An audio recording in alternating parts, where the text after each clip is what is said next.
नमस्ते, अभिवादन आपका इनोसेंट इन्वेस्टर के इस नए वीडियो में। दोस्तों, सबसे पहले मैं आपको डाउ जोन्स का चार्ट दिखाऊंगा।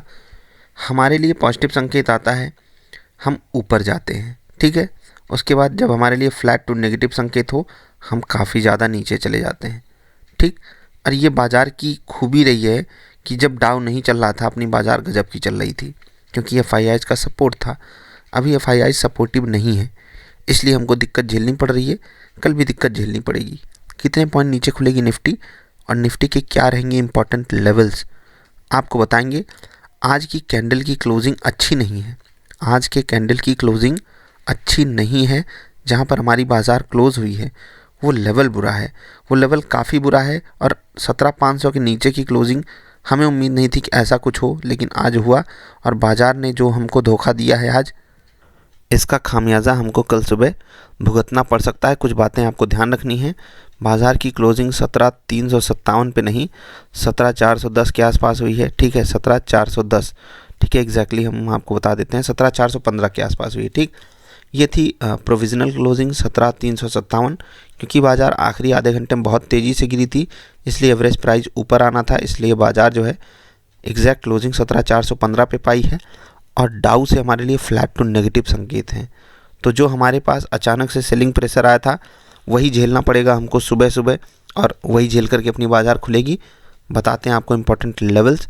सबसे पहले इंट्राडे परफॉर्मेंस। हिंदुस्तान पेट्रोलियम कितना बढ़िया ट्रेड चला है, देखिए, बाई साइड का। और यहाँ पर कोई भी टेक्निकल इंडिकेटर आपको बाई ही देता, यहाँ पर बस स्टॉक सिलेक्शन ही काम आपका कर गया था। टाटा मोटर्स में भी स्टॉक सिलेक्शन ने ही काम किया, सेल साइड का ट्रेड था। और ये वाली गिरावट में हमने पूरा पार्टिसिपेट किया है। ये जो आप जोन देख रहे हैं ना, यहीं पर हमको सेल साइड का सिग्नल दिया था हमारे सेटअप ने। इन्फोसिस यहाँ पर भी बहुत ही प्यारा ट्रेड था, सेल साइड का ट्रेड था। ये जो आप जोन देख रहे हैं ना, यहीं पर हमको सेल करना था इस स्टॉक को। उसके बाद आपको सारे टारगेट मिलते। 2 स्टॉप लॉसेस आए हैं और यहाँ पर भी हमें टारगेट मिल सकता था, लेकिन नहीं मिल पाया। चलिए आपको समझाते हैं। ये जो जोन देख रहे हैं ना, यहाँ पर आपको सेटअप ने बोला था सेल कर दो। स्टॉक ऊपर चला गया, एग्जैक्टली 1210 के आसपास ही मेरा स्टॉप लॉस था, 1209.75 और वहीं पर इसने स्टॉप लॉस हिट किया और वहाँ से देखिए अचानक से गिरावट। अगर स्टॉप लॉस नहीं हिट हुआ होता तो टारगेट मिल जाता। केवल हमारा स्टॉप लॉस ऐसे लग रहा था कि बाज़ार हिट करने आई है। सेल साइड का ट्रेड हमको सेटअप ने यहाँ पर दिया था। हाँ, स्मार्ट मत बनिएगा कि अरे सर मैं तो स्टॉप लॉस नहीं लगाता तो बच जाता, ऐसा कर देता वैसा कर देता।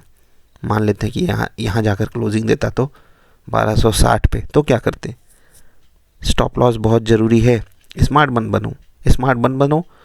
सेटअप आपको जो बोल रहा है वो चुपचाप किया कीजिए, प्लीज़ हाथ जोड़ के रिक्वेस्ट है। कुछ लोग ओवर स्मार्ट बनते हैं, उनको ये जवाब है। देखो दोस्त, मैं आपको एकदम छूट दे रहा हूँ। कुछ दिन बाद आप ये काम करना। शुरुआत में आपको भरोसा जीतना पड़ेगा। किसका? खुद का भरोसा जीतना बहुत बड़ी बात होती है, ठीक। अभी यहाँ पर सेल साइड का ट्रेड था, बहुत सही समय पे हमने ट्रेड नहीं पकड़ा इसको। इंडसइंड बैंक हमको जस्ट स्टॉप लॉस दिया, उसके बाद इसने भी टारगेट हिट किया। तो जो हमारे आज दोनों स्टॉप लॉसेस आए हैं ना, वहाँ पर हमको टारगेट मिलता अगर हमारा स्टॉप लॉस नहीं गया होता तो। और इसी कारण कुछ लोग स्मार्ट प्ले करना चाहते हैं, करे सर बिना स्टॉप लॉस के ट्रेड करना ज़्यादा बेटर रहता है, आप स्टॉप लॉस लगाना एकदम मैंडेटरी करके रखे हो, बिना स्टॉप लॉस के भी हम ट्रेड ले सकते हैं।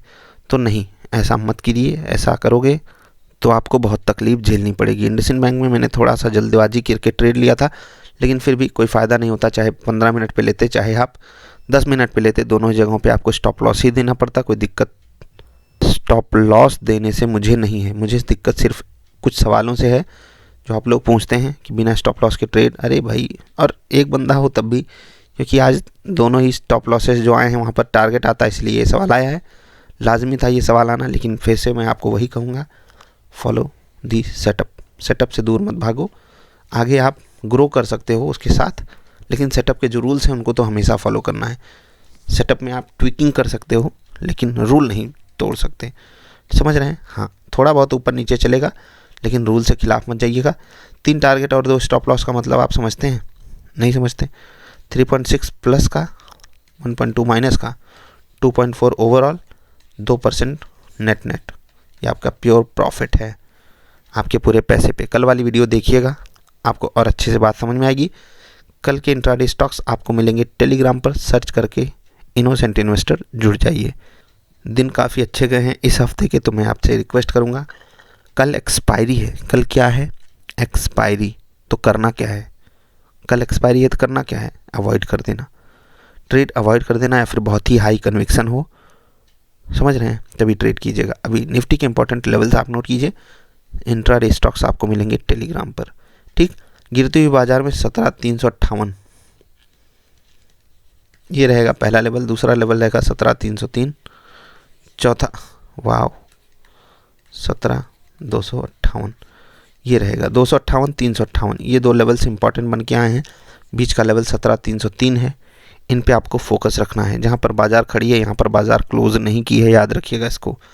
ऊपर जाती हुई बाजार का पहला लेवल रहेगा 17,418, ठीक, 17,476, 17,512 ये रहेंगे इंपॉर्टेंट लेवल्स ऊपर जाती हुई बाजार के।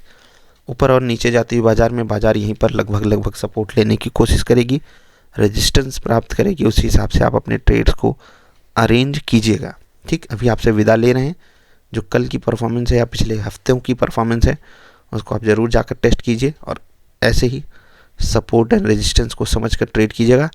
जो लोग निफ्टी ट्रेडर सेटअप पे ट्रेड करते हैं वो कल फ्यूचर्स में ट्रेड ना करें तो ज़्यादा बेटर है, ऑप्शंस में करें, ठीक है। एवरेज करने पे ज़्यादा फोकस करें, लॉट साइज अभी आपको बढ़ानी पड़ेगी। अगर आप इस महीने की एक्सपायरी में ट्रेड करोगे और अगर अगले महीने की एक्सपायरी में ट्रेड करते हो तो क्या करना है, तो कोई दिक्कत नहीं, आप नॉर्मली ट्रेड कर सकते हो। 700-800 रुपये के प्रॉफिट के लिए पर लॉट पे आपको जाना है, ज़्यादा नहीं। सेटअप ज्वाइन करना है तो वेबसाइट के माध्यम से ज्वाइन कर सकते हो, नीचे लिंक है। कोई सवाल सुझाव नीचे आप कमेंट सेक्शन में बता सकते हो या फिर व्हाट्सएप मैसेज भेज सकते हो। अंत में आपसे एक ही बात कहेंगे, बाजार नेगेटिव है तो यहाँ पर आप अपॉर्चुनिटी का फ़ायदा उठाइएगा।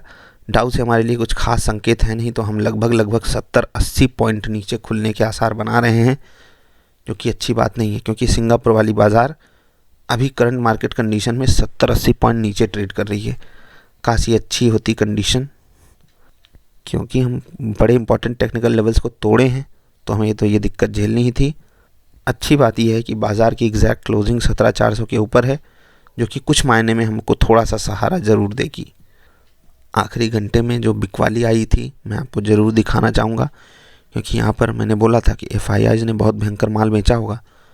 5,000 करोड़ से ज़्यादा की बिकवाली समझ के परे है, ये सच में समझ के परे है। आज FII ने 5,000 करोड़ का माल बेचा है, और यहीं पर रेजिस्टेंस क्यों था, इस लेवल को तोड़ करके बाज़ार सस्टेन क्यों नहीं कर पाई, निफ्टी आफ्टर मार्केट एनालिसिस वाली वीडियो में समझाया है, ज़रूर देखना। अभी विदा ले रहे हैं आपसे। 5,000 करोड़ FIIs ने बेचा है, DIIs ने 4,000 करोड़ के आसपास की खरीदारी भी की है। फिर से वही बात है कि उनकी तरफ से सपोर्ट तो है, लेकिन पूरा सपोर्ट नहीं आ पाया, इसलिए बाज़ार डाउन चली गई। और कल के लिए जो संकेत हैं, अभी तो फ्लैट टू नेगेटिव है। Let's hope for the best कि सुबह थोड़ी सी कंडीशन सही हो और हमें अच्छी ओपनिंग मिल जाए, क्योंकि अच्छी ओपनिंग की कल सख्त ज़रूरत है, ठीक। एक्सपायरी है तो हो सकता है बाज़ार रेंज बाउंड रहे, चांसेस यही हैं, देखते हैं क्या होता है, एक्सप्लेन करेंगे। इंपॉर्टेंट लेवल्स पे फोकस रखिएगा। इंट्राडे स्टॉक्स टेलीग्राम पे मिलेंगे। कल थोड़ा अलर्ट मोड में ट्रेड कीजिएगा। नमस्कार।